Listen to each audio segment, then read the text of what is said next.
with the Office of State Assembly Member Mike Gibson. And of course, first and foremost, it will be a very funny thing to ask, but instead of the phrase, is there a doctor in the house? Anyone here are nurses, and please stand. All the nurses in the crowd, please stand.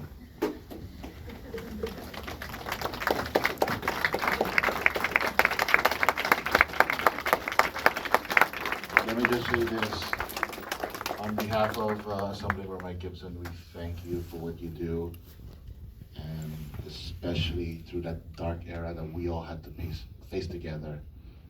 And now you guys, especially here, to the cast that I see here, who are sharing their story, thank you very much for sharing your story, because I myself, in a personal note, I am a brother of a nurse.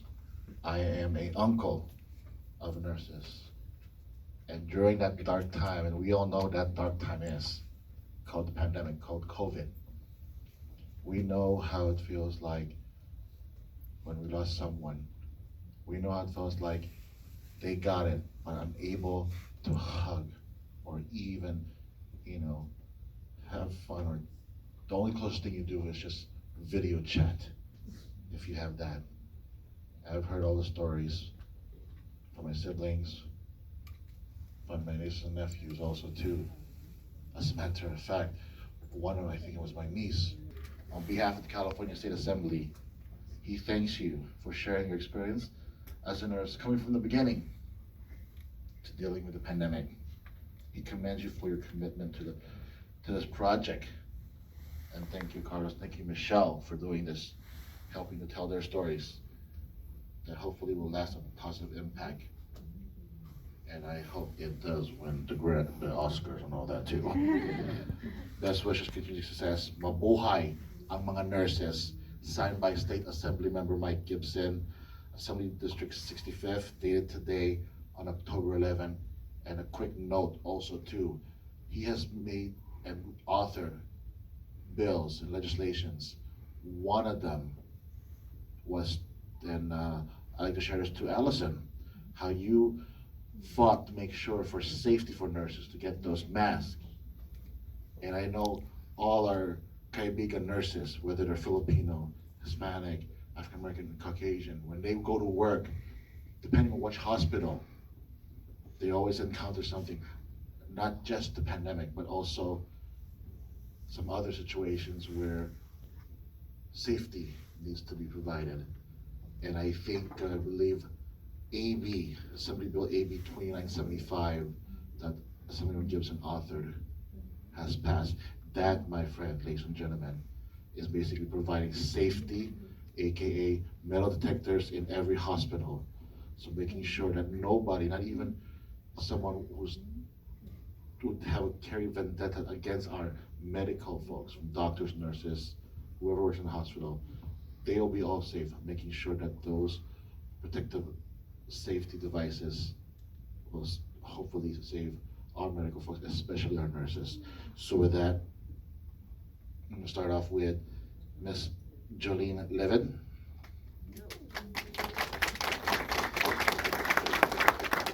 And not too far behind, Nora Levin.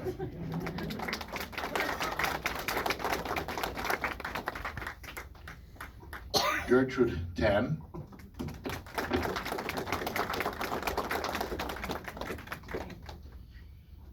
Joyette Carolino.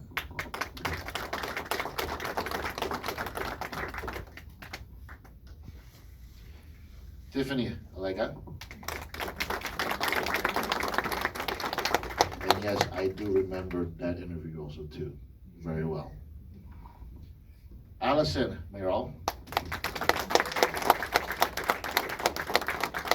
And happy advance congratulations once again to Chantel Pabuan, also too. Ladies and gentlemen, let's give these wonderful storytellers a hand. But above all, let's also give the great producers and also behind this creative project, Michelle and Carlos. I'll see you guys in Carson, by the way, too. So magandang gabi po sa inyong lahat. And mabuhay once again ang mga nurses. Thank you, June. Thank you. It's always good to see you. Calico, that was its own documentary. It's starting to get there, you know what I mean? But anyway, we have time for some questions from the audience. So if anybody has a question, please raise your hand. And yes, ma'am. I just want to congratulate all of you on the class of 19 nurses.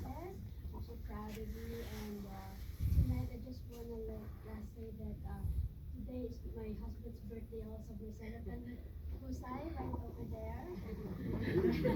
And then my question is that I need some attention. please try. Okay, I'll paraphrase Paul if you don't mind. So basically the question is, or the comment was, with the reemergence of brand new COVID strains, what can be done to ensure the safety of our cast members and also their colleagues, so that we don't have a repeat of what happened before? Anyone want to take it? I think be Allison. That's my advice. Hello, okay. Well, part of it is to stay home if you're sick. Wash your hands very frequently. Don't forget about the things that we learned a lot during the pandemic.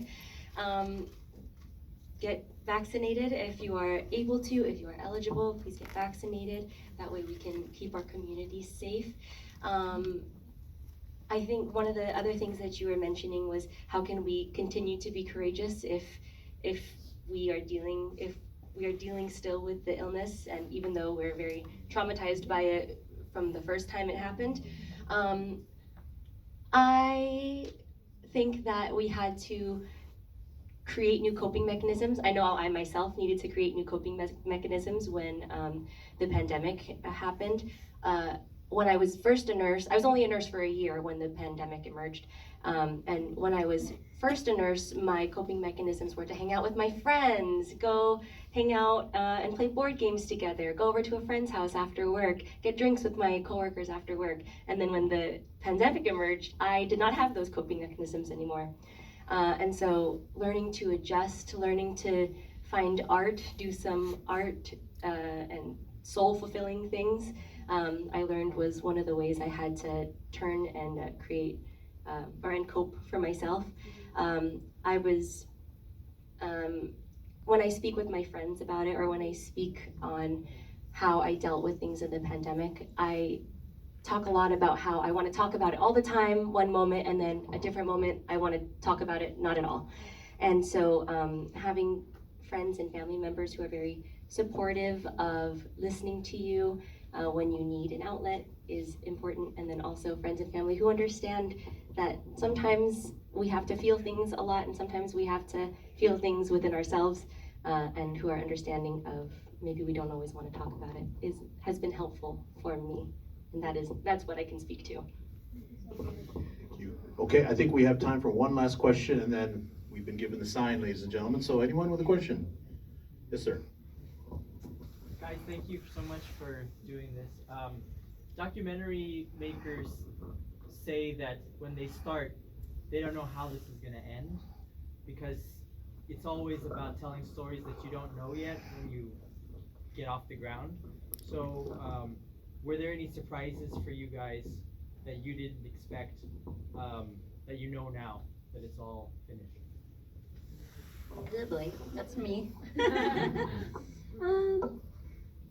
It's interesting. I kind of conceived of it structurally as telling a bunch of chapters, like as if I was writing an essay, and I wanted to cast really wonderful, compelling voices that could speak to each chapter, starting from the history, marching all the way to COVID. So the history was something that I set out to make this film because I didn't really know the history as well as I should. So learning about that was really wonderful. Getting to know all of you, that's really wonderful. And I don't like to go into any interview or any shooting setting with sort of an imposed view of what's going to happen. I really like to stay very present and just listen to what everybody has to tell me, and just create a safe environment for people to be really open-hearted and vulnerable. So just everything was a surprise, and that's the beauty of documentary. I mean, it's real life, real inspiring people. So there's tons of surprises along the way. Tita's Anatomy, I thought was a great surprise. I think that's a great idea for a show. And that was something that we would have loved to have expanded on if we had the budget and the time. Yeah. That could be something in the future. Yeah. It should be said there are currently two television series in development now, both featuring nurses. And I am not aware if any Filipinos are in the lead role. And I think it's important for the audience here to be able to be cognizant of that, because you got to call those people on it if they ignore us. So be active letter writers. I know Jolene's really expert at that. Let Hollywood be rattled when they need rattling, because they need to know that our nurses are here and they've been here. So Filipino American History Month, the history of Filipino American cinema is one. Sadly, 20 years after we had our heyday, we're still here having to self-distribute because Hollywood still does not see our stories as viable. It's important for you guys to support films like this when they are in a theater and not wait for it to stream on Netflix. Number one, it's an important thing to be able to watch this collectively with an audience of strangers. But it's also a message to Hollywood that if we put our stories out there, we will support it. There is an audience for Filipino narratives. So thank you for coming tonight on behalf of the filmmakers. Please support this film. It's still in theaters. Hopefully it'll be there for a long time. Thanks everyone. Just a shout out to Mr. EMANO, who is our moderator this evening. Thank you so much. We do have 2 daily screenings here at the Lemley until the 17th. And I'm gonna set a challenge, right? In New York, we sold out 4 screenings in 2 days, right? We sold out this evening. I think we're very close to selling out tomorrow's 7:10 p.m. session, but we've got 2 more that we need to sell out here in LA so that LA can compete with New York. And we were also extended in New York. So let's try and extend here for a second week in LA. Before I forget, I just wanted to say thank you to all of our cast and crew who've been here. We actually have an after party at the Famous Bar, which is on brand. So everyone is invited. There's free food. There's reduced drinks and cocktails, but it's also a chance for you to maybe take a photo with us and ask us any questions that we may not have covered during the Q&A. It's over at the Famous Bar. Thank you, everyone. Have a good night.